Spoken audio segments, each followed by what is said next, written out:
did you watch Richard Sherman's interview with Jimmie Ward? Jimmy let the cat out of the bag finally. Did you watch the interview on the Sherman podcast, first of all? I watched the last 15 minutes where he talked about his final season with the Niners and how he ended up in Houston. So it's fascinating. If you didn't see it, basically the Niners are going in the season, and Jimmie Ward, he gets hurt and he comes back and they want him to play nickel, and he does not want to do that, which we knew.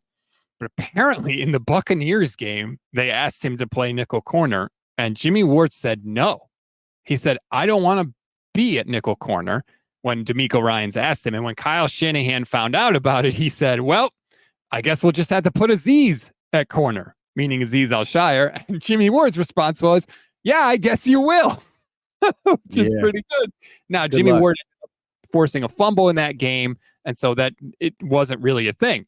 But afterwards, he and Kyle Shanahan talked, and Kyle said, hey, you really kind of hurt me that you wouldn't go to nickel corner. And Jimmie Ward told him, like, you guys have been jerking me around with my position for years. I don't want to do it. I don't forget about that stuff. And Ward said from that point on in that season, they didn't talk anymore. There was no more communication between Jimmie Ward and Kyle Shanahan. Yeah, like, wasn't there something Jimmy came in and said, like, I don't want to play, like, I only want to play safety. And Kyle's like, all right, so you don't want to start? Like, you don't want to start then? And Jimmy's like, okay, fine. Like, yeah, I don't want to start. I'll play special teams. Like, that's fine. And then Kyle's like, hey, why don't you just take the 48-hour rule, think about it. And I guess Jimmy swallowed his pride and played nickel. Then something like Kyle came up to him and wanted to talk about something. And Jimmy was like, hey, man, why don't you just take the 48-hour rule and leave me alone? And they never talked again. Isn't that what he said? I didn't catch that last part, but to be fair, I haven't watched the whole interview. He turned it on Kyle, I believe. Kyle wanted to come up and say to him something, then Jimmy's like, hey, why don't we just do that 48-hour rule? And then Kyle never came up to him again. They never spoke to each other again.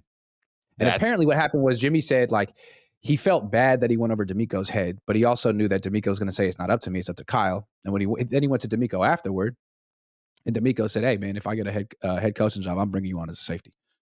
So that's what he did. And that's so one man's stubbornness is another man's gain.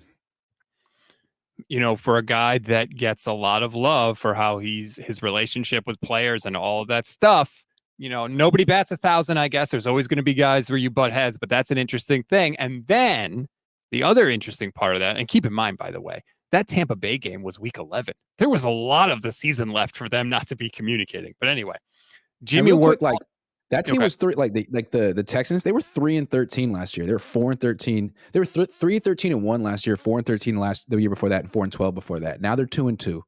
DeMeco's doing pretty good. Jimmie Ward's doing pretty good. You got to give them credit. Like, what he's building over there seems like it might be something. Cosmo says that looks worse on Ward. Just the Shanahan Ward interaction. Who do you think looks worse in that exchange? Kyle. Like, you are the leader. You need to communicate. And you had this Cold War standoff with Jimmie Ward, who was totally in the right. It's like, you have been jerking him around for years. You have been moving him around, and he's been like the good soldier. And what did he get out of it? Not much. So not anymore. Not anymore. And what I noticed was when Jimmie Ward was telling his story, Richard Sherman was the one interviewing him, and he played for Kyle Shanahan for 2 years. And he didn't seem to disagree with Jimmie Ward. In fact, he seemed like he had a big grin on his face and was like, yeah, man, why don't you tell the world what Kyle Shanahan's really like, Jimmie Ward? It seems to me that Kyle Shanahan has his favorites on the team who he sort of caters to and makes sure that they like him. Juszczyk, Kittle, Trent, Bosa. But there's these second tier players who are somewhat replaceable or they feel overlooked. Azeez, Jimmy, and then they're gone.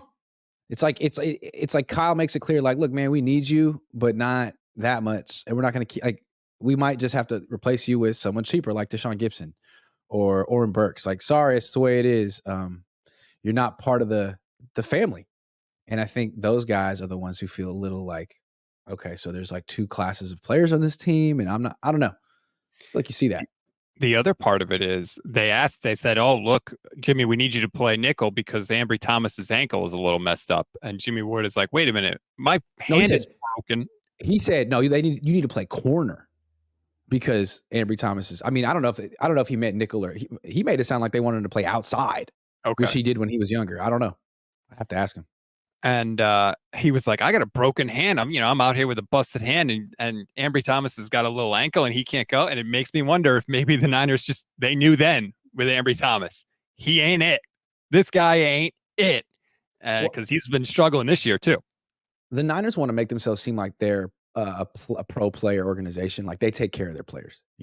They took care of Trey Lance when it was when the writing was on the wall. They did right by him. But it's like, no, does Jimmie Ward agree with that? Does Richard Sherman agree with that? I mean, like once you're no longer super indispensable to the Niners, like they will jerk you around. Ask Jimmie Ward. I mean, Kyle Shanahan used to say stuff like, he's my favorite player in the team. Like, I want to give his jersey to my son, all that stuff. It's like, okay, but when you talk to Jimmy about your relationship, he feels unappreciated. Straight up. He was never in Cabo. He didn't make the cut. You don't think he noticed? I'm sure he did. Jose Batista says they're trying to hide the fact that they spent a 3rd-round pick on Ambry Thomas and he ain't living up to it. There's no hiding it anymore. The secret's out. Other teams know it. When Ambry Thomas is on the field, that's where we're going with the ball. But the other part of the Jimmie Ward thing is he said he didn't expressly say this, but basically his point was when Jimmy Garoppolo didn't suit up in the NFC Championship game, he thought that maybe it might have been because there was friction there between Shanahan and Garoppolo, because Ward said, it looked to me like Jimmy could have played, could have suited up. And we know through Tim Kawakami's reporting and others that it ended badly between the Niners and Jimmy Garoppolo, between Shanahan and Jimmy Garoppolo. And just when you consider everything that went down in that game, if Jimmy Garoppolo could have suited up in that game and didn't because of some friction between him and the organization or him and Kyle Shanahan, and they lost the game because they ran out of quarterbacks, that's bad. Very bad. Essentially, Kyle Shanahan's, whatever you want to say, ego or inability to communicate or whatever cost the Niners a Super Bowl last year or a Super Bowl appearance potentially. It's too bad. And I think what Jimmie Ward is saying is like, look, given how my relationship ended with Kyle Shanahan, it seems pretty likely that Jimmy Garoppolo's relationship with Kyle ended a similar way.